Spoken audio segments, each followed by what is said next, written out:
Hey guys, welcome into another episode of Conquer Corona. We've got Michael Butler on the show. You might recognize Michael because he was on our show back in, I want to say it was July or something last year. And you and I had just interviewed each other. I had interviewed you in May. You just gotten deal number 1 and 2 under your belt. And now here we are. You're 15 months into the journey, just like myself. And you've got 10 deals under your belt, just got your 10th. And, right now, Mike, there's so much going on. I mean, you're in Fresno. We're practicing social distancing by doing this on a Zoom call right now. For sure. Mike, if you can just kind of real briefly, can you catch us up with, where your business was going into 2020 and now with everything that's happened with coronavirus? What is it that you've seen as an impact on your business?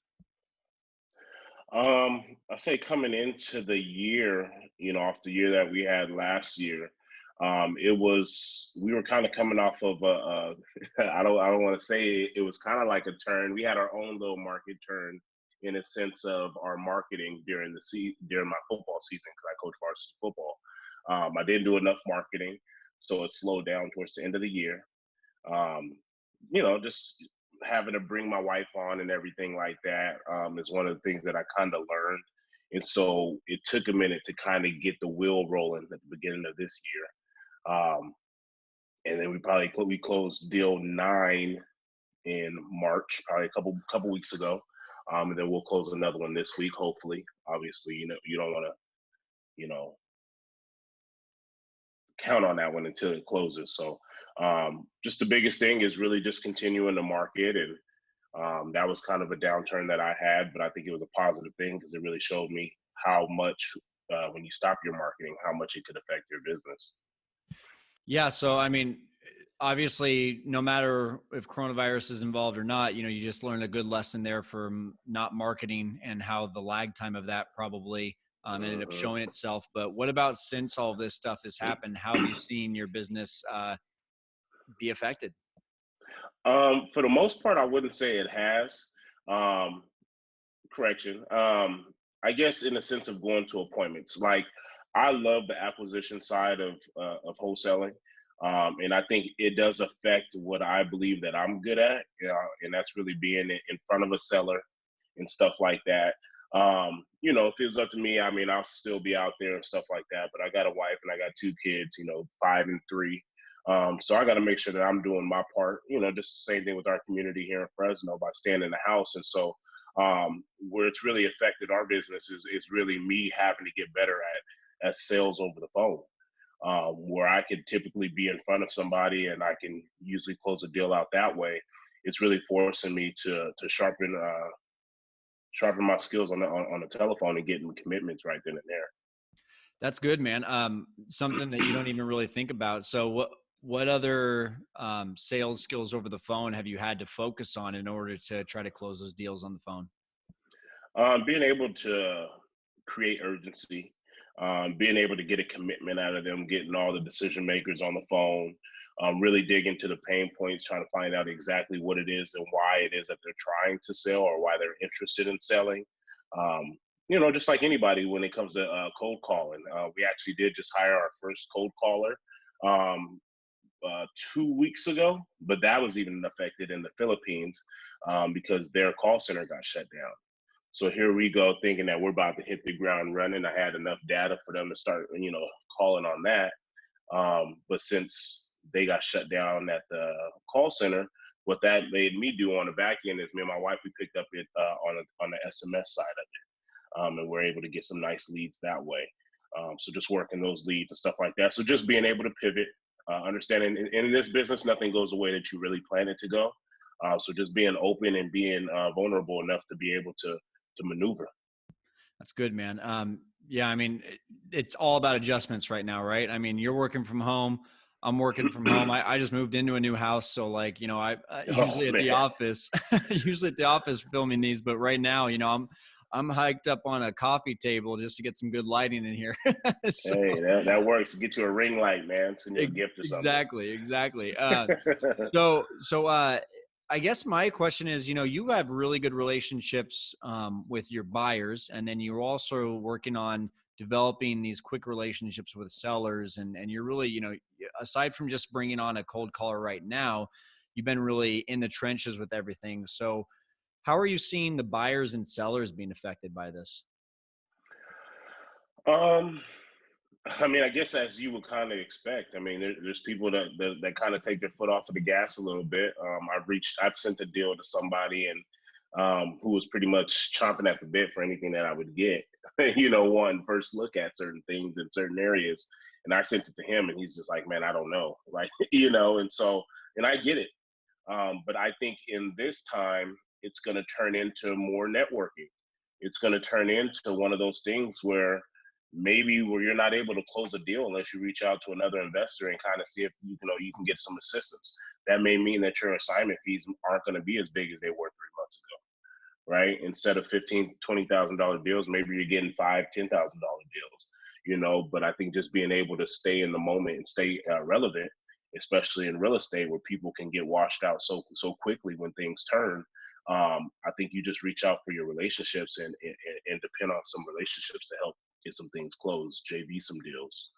That's awesome. I think that's great advice right there. I think no matter what, we should always be focusing on networking, but when we're forced to just kind of stop and realize like where our businesses are at and how to me right now, it's all about collaboration and like figuring out Yeah. that's why I'm doing this side segment of Fearless Flipping for Conquer Coronas. Cause like I want to make people understand that it's not a time to sit back and do nothing. It's a time to sit back, Yeah. reflect, watch, collaborate, and then when you figure out that thing, like go for it Hmm. and do it. And whether that is your thing and it just means lower assignment fees, or maybe it's pivoting to subject to and owner financing. I don't know what that looks like for Hmm. you, but I want to give people a lot of Hmm. options. So I think It, you're hearing a lot of good stuff from you right now. That's really awesome.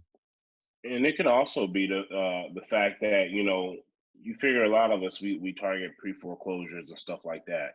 And I'm not saying I'm in the news and I'm reading every article, so I don't know 100% of everything that's going on. I'm just doing my part.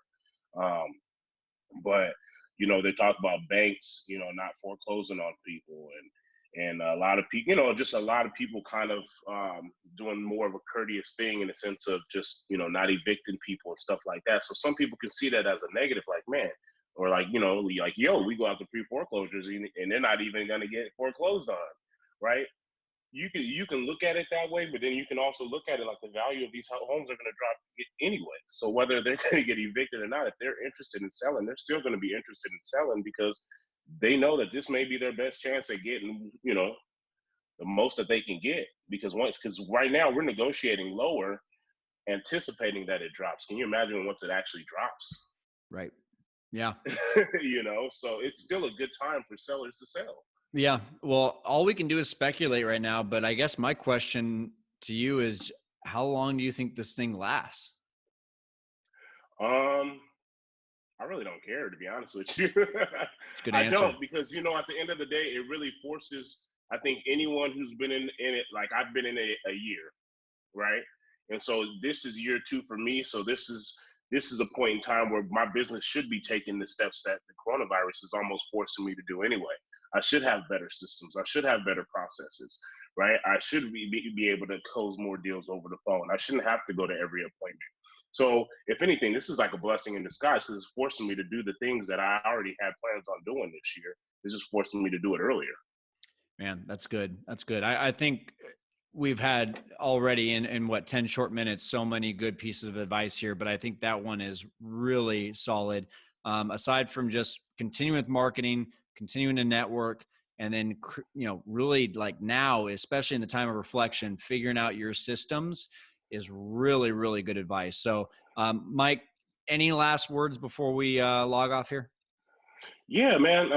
Just a little bit of encouragement, and I think this is kind of where I get some of my that really pushes me is because if you listen to anyone who was in the business around 2008, and I'm not necessarily comparing the times, but there's a lot of people who were really successful and lost it all, and there was a lot of people who just didn't have the staying power to keep pushing through it when times or weren't able to pivot, whether that might have been ego, whatever it might have been. There was a lot of new wholesalers or investors who got washed out of this business when times got hard. So if you're someone that's to me that you really want to do this and this is something that you plan on doing for a long time, like if you can weather this, and that's what's pushing me is that I know it's not going to get easy, but I know I'm going to have to pivot, and I don't plan on being a statistic. I don't plan on being one of the wholesalers that came in and then couldn't make it through a cycle, right? So times is going to get hard, but keep pushing. Absolutely. That's awesome, man. Well, and you are always posting encouragement and things like that. So how can people continue to see what you're doing? How can they connect with you?